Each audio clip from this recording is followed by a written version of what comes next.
Sur ma webtv.info, aujourd'hui, je rencontre la mairesse de Lac-Mégantic, Mme Julie Morin. Mme Morin, bonjour. Bonjour.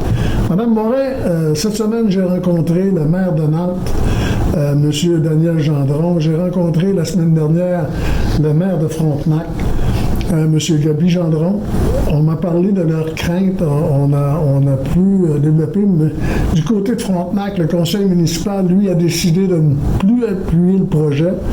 Du côté de Nantes, on se garde une réserve, même si on sent qu'on se garde une réserve, même si on appuie le trajet à l'heure actuelle.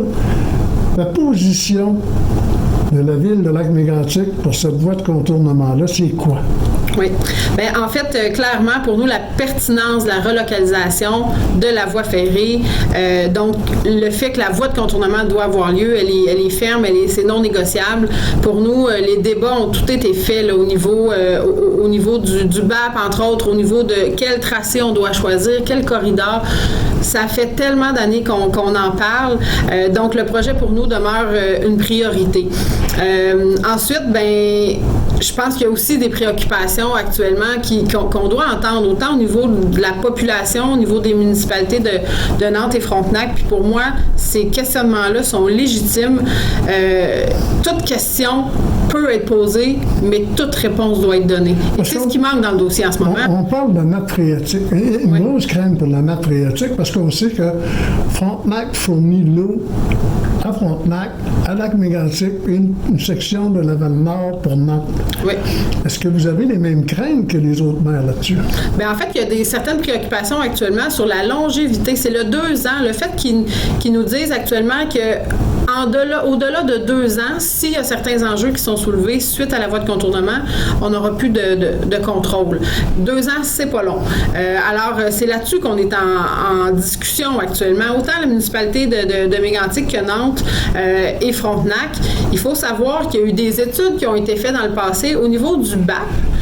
Quand ces études-là ont été faites, ils ont été déposés, analysés, et il y a des recommandations dans les recommandations du BAP. Il y en a 9, si je ne me trompe pas, au niveau de la nappe phréatique. Il reste des préoccupations et il faut des réponses. Une des recommandations, c'est qu'il y a des études supplémentaires pour les puits, et c'est en ce moment Transport Canada qui a fait faire ces études-là. Ils sont rendus à l'étape de nous les présenter aux municipalités et à la population pour nous expliquer le tout et nous rassurer. La semaine dernière, l'autre semaine, ils sont venus vous rencontrer. Oui. Il était 22. Transport Canada et CP. Oui, à notre demande. On sait que pour mélanger le monde comme il faut, ils voyagent en gang. Mais comment ça se fait que ces gens-là craignent de rencontrer la population?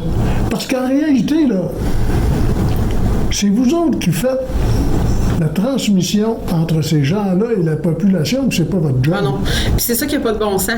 Et c'est ça sur quoi on milite depuis des mois. Parce que ultimement, là, quand la municipalité de Frontenac a décidé de se retirer, de ne plus appuyer le projet, et là, on a demandé, là, venez sur place, ça presse, là, venez voir le milieu, venez expliquer où on en est, tout ça. Ils sont venus, mais ils n'ont pas dit aux gens qui étaient venus. Donc, ça fonctionne pas. Il faut qu'ils se fassent voir sur le terrain. Il faut que Transport Canada et CP démontrent la relation, les échanges qu'ils ont avec les citoyens. Donc, pour moi, il y a un manque là, majeur au niveau de la communication. Puis, c'est ça qui fait en sorte qu'il y a de plus en plus d'inquiétude, en fait, dans le cadre de la population, parce que il y a personne qui vient expliquer le projet. Donc, moi, je vais continuer d'être ferme là-dessus. Et là, honnêtement, on était contents qu'ils viennent sur le terrain parce que c'était la première fois que l'ensemble de cette gang-là venait sur le terrain. Donc, pour moi, c'est un début de réussite. Maintenant, il faut qu'ils parlent à la population. Il faut qu'il y ait des échanges avec la population. Puis, honnêtement, on espère vraiment que ce soit fait d'ici la fin juin. Parce que là, vous avez eu, je crois, permission de 3 mois de plus. Oui, pour qu'on a demandé. Les arrangements avec les propriétaires. Oui. On m'expliquait que s'il n'y avait pas d'entente entre les propriétaires et le CP ou Transport Canada, là, je ne sais pas... Service public d'approvisionnement Canada, c'est le gouvernement. Ça allait au bureau du ministre, puis elle avait 90 jours pour appliquer et on pouvait passer à l'expropriation. Oui, exactement. C'est le processus, c'est la loi de l'expropriation, c'est le processus régulier. On a réussi à obtenir un 3 mois de plus parce que les citoyens nous disaient on manque de temps, on n'a pas eu le temps de se faire accompagner, c'est arrivé en novembre, on a eu jusqu'en février, c'était trop rapide. Donc déjà, on sait que c'est difficile pour ces personnes-là d'avoir à faire toutes ces étapes-là. Bien, si au moins on peut s'assurer que ce soit fait dans le respect. Donc, ce 3 mois-là, je pense, leur permet au moins de pouvoir faire les choses comme il se doit. Maintenant,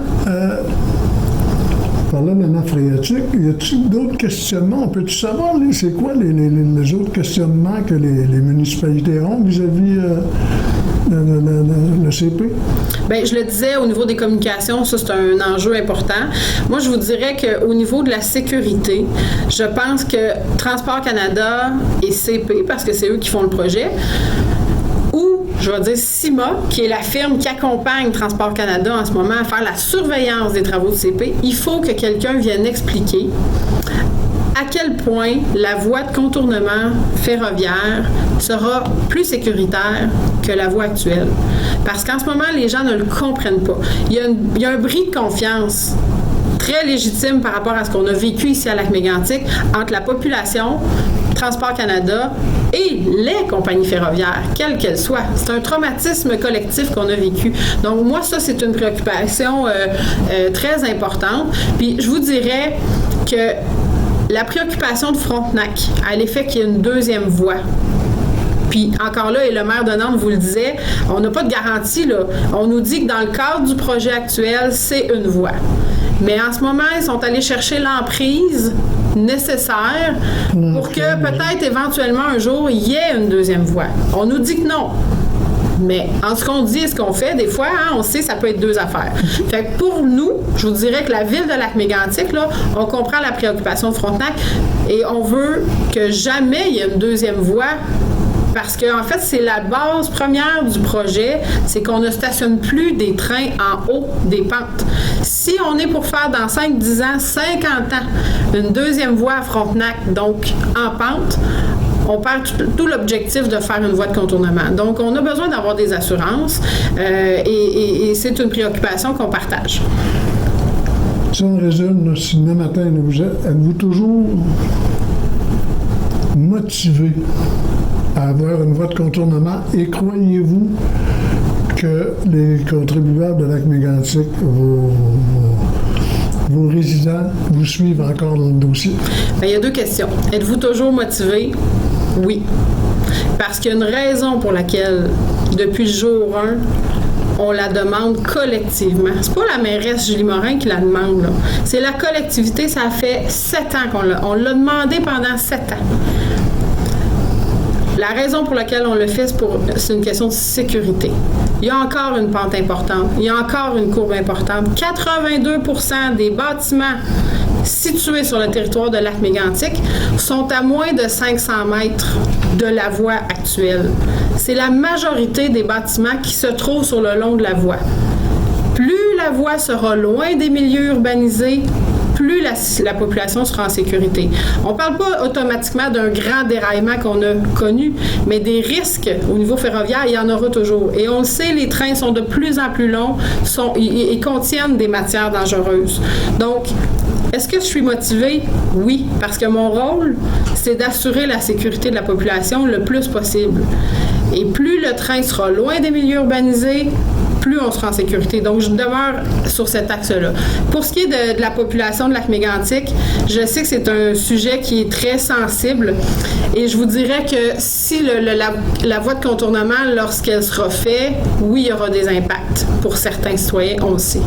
Mais si on ne la fait pas, il y a aussi des effets secondaires de ne pas la faire.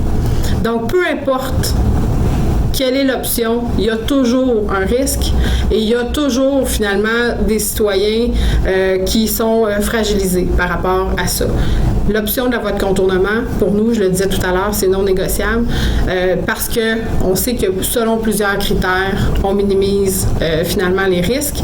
Et je terminerai en vous disant là-dessus que ultimement, ce que je souhaite, c'est que le projet soit expliqué à la population. Parce qu'en ce moment, il y a des rumeurs qui courent sur toutes sortes de choses, puis je pense que la vérité ferait en sorte qu'il y a bien des citoyens qui comprendraient que la voie de contournement sera beaucoup plus sécuritaire que la voie actuelle. Madame la mairesse, je vous remercie beaucoup. Merci à vous.